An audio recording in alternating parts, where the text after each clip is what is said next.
اور اس سے زیادہ ظالم کون کہ بلایا تو جائے اسلام کی طرف اور وہ اللہ پر جھوٹ بہتان باندھے، اور اللہ ظالم لوگوں کو ہدایت نہیں دیا کرتا۔ یہ چاہتے ہیں کہ اللہ کے چراغ کی روشنی کو اپنی پھونکوں سے بجھا دیں، حالانکہ اللہ اپنی روشنی کو پورا کر کے رہے گا، خواہ کافر ناخوش ہی ہوں۔ جو لوگ تم میں سے اپنی عورتوں کو ماں کہہ دیتے ہیں وہ ان کی مائیں نہیں ہو جاتی، ان کی مائیں تو وہی ہیں جن کے بطن سے وہ پیدا ہوئے، بے شک وہ نامعقول اور جھوٹی بات کہتے ہیں، اور اللہ بڑا معاف کرنے والا ہے، بخشنے والا ہے۔ اور جو لوگ اپنی بیویوں کو ماں کہہ بیٹھیں پھر اپنے قول سے رجوع کر لیں تو ان کو قربت سے پہلے ایک غلام آزاد کرنا ضرور ہے۔ مومنو، اس حکم سے تم کو نصیحت کی جاتی ہے اور جو کچھ تم کرتے ہو اللہ اس سے خبردار ہے۔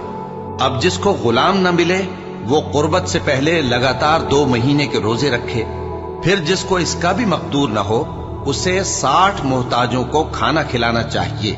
یہ حکم اس لیے ہے کہ تم اللہ اور اس کے رسول کے فرما بردار ہو جاؤ، اور یہ اللہ کی حدیں ہیں، اور نہ ماننے والوں کے لیے درد دینے والا عذاب ہے۔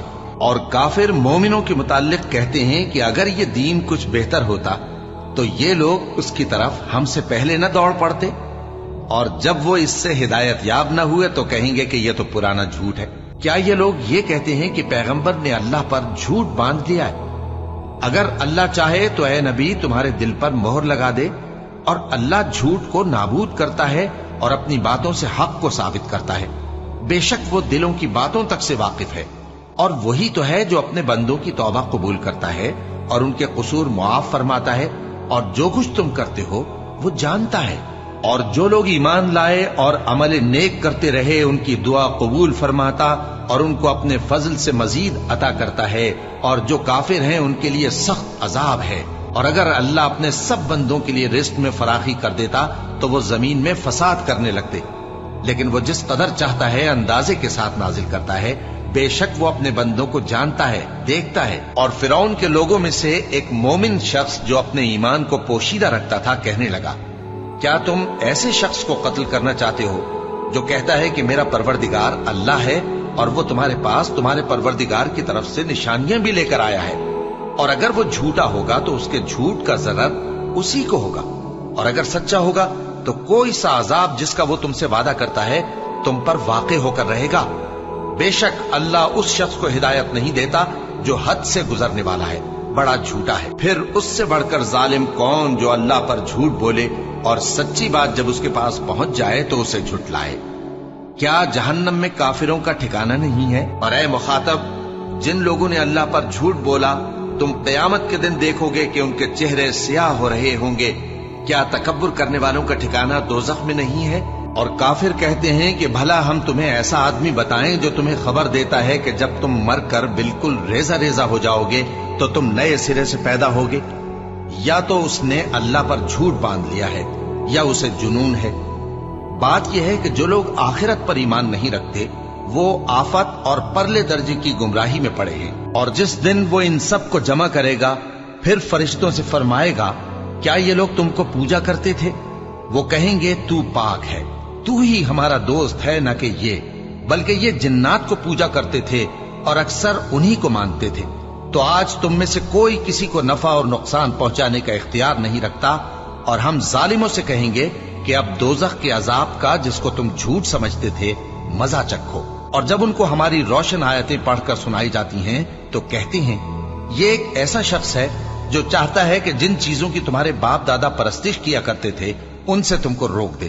اور یہ بھی کہتے ہیں کہ یہ قرآن محض جھوٹ ہے جو اپنی طرف سے بنا لیا گیا ہے۔ اور کافروں کے پاس جب حق آیا تو اس کے بارے میں کہنے لگے کہ یہ تو کھلا جادو ہے، اور ہم نے نہ تو ان مشرکوں کو کتابیں دیں جن کو یہ پڑھتے ہوں، اور اے نبی صلی اللہ علیہ وآلہ وسلم نہ تم سے پہلے ان کی طرف کوئی ڈرانے والا بھیجا، اور جو لوگ ان سے پہلے تھے انہوں نے تکذیب کی تھی، اور جو کچھ ہم نے ان کو دیا تھا یہ اس کے 10ویں حصے کو بھی نہیں پہنچے۔ پھر انہوں نے میرے پیغمبروں کو جھٹلایا، سو میرا عذاب کیسا ہوا۔ کہہ دو کہ میں تمہیں صرف ایک بات کی نصیحت کرتا ہوں کہ تم اللہ کے لیے دو دو اور اکیلے اکیلے کھڑے ہو جاؤ، پھر غور کرو تمہارے رفیق یعنی اس نبی صلی اللہ علیہ وآلہ وسلم کو کسی طرح کا جنون نہیں، یہ تو تم کو سخت عذاب کے آنے سے پہلے ڈرانے والے ہیں۔ کہہ دو کہ میں نے تم سے کچھ صلہ مانگا ہو تو وہ تمہارا، میرا صلہ اللہ ہی کے ذمے ہے اور وہ ہر چیز سے خبردار ہے۔ کہہ دو کہ میرا پروردگار اوپر سے حق ہی نازل کرتا ہے اور وہ غیب کی باتوں کا جاننے والا ہے۔ کہہ دو کہ حق آ چکا اور باطل نہ تو پہلے کچھ کر سکتا ہے اور نہ دوبارہ کچھ کرے گا۔ کہہ دو کہ اگر میں گمراہ ہوں تو میری گمراہی کا ضرر مجھی کو ہے، اور اگر ہدایت پر ہوں تو یہ اس وحی کے طفیل ہے جو میرا پروردگار میری طرف بھیجتا ہے۔ بے شک وہ سننے والا ہے، نزدیک ہے، اور اللہ ان کو ضرور معلوم کرے گا جو سچے مومن ہیں، اور وہ منافقوں کو بھی معلوم کر کے رہے گا، اور جو کافر ہیں وہ مومنوں سے کہتے ہیں کہ ہمارے طریقے پر چلو اور ہم تمہارے گناہ اٹھا لیں گے، حالانکہ وہ ان کے گناہوں کا کچھ بھی بوجھ اٹھانے والے نہیں۔ کچھ شک نہیں کہ یہ جھوٹے ہیں، اور یہ اپنے بوجھ بھی اٹھائیں گے اور اپنے بوجھوں کے ساتھ اور لوگوں کے بوجھ بھی۔ اور جو جھوٹ یہ لوگ گھڑتے رہے، قیامت کے دن ان کی ان سے ضرور پرسش ہوگی۔ اور کافر کہتے ہیں کہ یہ قرآن من گھڑت باتیں ہیں جو اس مدعی رسالت نے بنا لی ہیں، اور کچھ دوسرے لوگوں نے اس میں اس کی مدد کی ہے۔ یہ لوگ ایسا کہنے سے ظلم اور جھوٹ پر اتر آئے ہیں، اور کہتے ہیں کہ یہ پہلے لوگوں کی کہانیاں ہیں جن کو اس نے جمع کر رکھا ہے، اور وہ صبح و شام اس کو لکھوائی جاتی ہیں۔ کہہ دو کہ اس کو اس نے اتارا ہے جو آسمانوں اور زمین کی پوشیدہ باتوں کو جانتا ہے، بے شک وہ بخشنے والا ہے، مہربان ہے۔ اور ان لوگوں کو بھی ڈرائے جو کہتے ہیں کہ اللہ نے کسی کو بیٹا بنا لیا ہے، ان کو اس بات کا کچھ بھی علم نہیں، اور نہ ان کے باپ دادا ہی کو تھا۔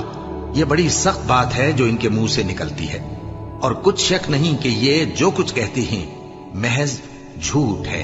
ان ہماری قوم کے لوگوں نے اس کے سوا اور معبود بنا رکھے ہیں، بھلا یہ ان کے معبود ہونے پر کوئی کھلی دلیل کیوں نہیں لاتے؟ تو اس سے زیادہ کون ظالم ہے جو اللہ پر جھوٹ باندھے؟ جو لوگ اللہ کی آیتوں پر ایمان نہیں لاتے ان کو اللہ ہدایت نہیں دیتا، اور ان کے لیے عذاب علیم ہے۔ جھوٹ تو وہی لوگ باندھا کرتے ہیں جو اللہ کی آیتوں پر ایمان نہیں لاتے، اور وہی جھوٹے ہیں۔ جو شخص ایمان لانے کے بعد اللہ کے ساتھ کفر کرے، وہ نہیں جو کفر پر زبردستی مجبور کیا جائے اور اس کا دل ایمان کے ساتھ مطمئن ہو، بلکہ وہ جو دل سے اور دل کھول کر کفر کرے، تو ایسوں پر اللہ کا غضب ہے اور ان کو بڑا سخت عذاب ہوگا۔ یہ اس لیے کہ انہوں نے دنیا کی زندگی کو آخرت کے مقابلے میں عزیز تر رکھا، اور اس لیے کہ اللہ کافر لوگوں کو ہدایت نہیں دیتا۔ یہی لوگ ہیں جن کے دلوں پر اور کانوں پر اور آنکھوں پر اللہ نے مہر لگا رکھی ہے، اور یہی غفلت میں پڑے ہوئے ہیں۔ کچھ شک نہیں کہ آخرت میں یہی لوگ خسارہ پانے والے ہوں گے، اور اس سے بڑھ کر ظالم کون ہوگا جو اللہ پر جھوٹ باندھے؟ ایسے لوگ اپنے رب کے سامنے پیش کیے جائیں گے اور گواہ کہیں گے کہ یہی لوگ ہیں جنہوں نے اپنے پروردگار پر جھوٹ بولا تھا۔ سن رکھو کہ ظالموں پر اللہ کی لعنت ہے۔ تو اس سے بڑھ کر ظالم کون ہوگا جو اللہ پر جھوٹ باندھے یا اس کی آیتوں کو جھٹلائے؟ بے شک گنہگار فلاح نہیں پائیں گے۔ اور جس دن ہم ان سب کو جمع کریں گے، پھر مشرکوں سے کہیں گے کہ تم اور تمہارے شریک اپنی اپنی جگہ ٹھہرے رہو، تو ہم ان میں جدائی ڈال دیں گے، اور ان کے شریک ان سے کہیں گے کہ تم ہم کو تو نہیں پوجا کرتے تھے، بس ہمارے اور تمہارے درمیان اللہ ہی گواہ کافی ہے، ہم تمہاری پرستش سے بالکل بے خبر تھے۔ وہاں ہر شخص اپنے اعمال کی جو اس نے پہلے کیے ہوں گے جانچ کر لے گا، اور وہ اپنے سچے مالک اللہ کی طرف لوٹائے جائیں گے، اور جو کچھ وہ جھوٹ باندھا کرتے تھے سب ان سے جاتا رہے گا۔ اور جنہوں نے ہماری آیتوں کو جھٹلایا اور ان سے سرتابی کی، وہی دوزخی ہیں کہ ہمیشہ اس میں جلتے رہیں گے۔ بس اس سے زیادہ ظالم کون جو اللہ پر جھوٹ باندھے یا اس کی آیتوں کو جھٹلائے؟ ان کو ان کے نصیب کا لکھا ملتا ہی رہے گا، یہاں تک کہ جب ان کے پاس ہمارے بھیجے ہوئے فرشتے جان نکالنے آئیں گے تو کہیں گے کہ جن کو تم اللہ کے سوا پکارا کرتے تھے وہ اب کہاں ہیں؟ وہ کہیں گے کہ وہ ہم سے گم ہو گئے، اور اقرار کریں گے کہ بے شک وہ کافر تھے۔ اور اس شخص سے زیادہ کون ظالم ہے جس نے اللہ پر جھوٹ باندھا یا اس کی آیتوں کو جھٹلایا؟ کچھ شک نہیں کہ ظالم لوگ کامیاب نہیں ہوں گے۔ اور جس دن ہم سب لوگوں کو جمع کریں گے، پھر مشرکوں سے پوچھیں گے کہ آج وہ تمہارے شریک کہاں ہیں جن کا تمہیں دعویٰ تھا؟ تو ان سے کچھ عذر نہ بن پڑے گا،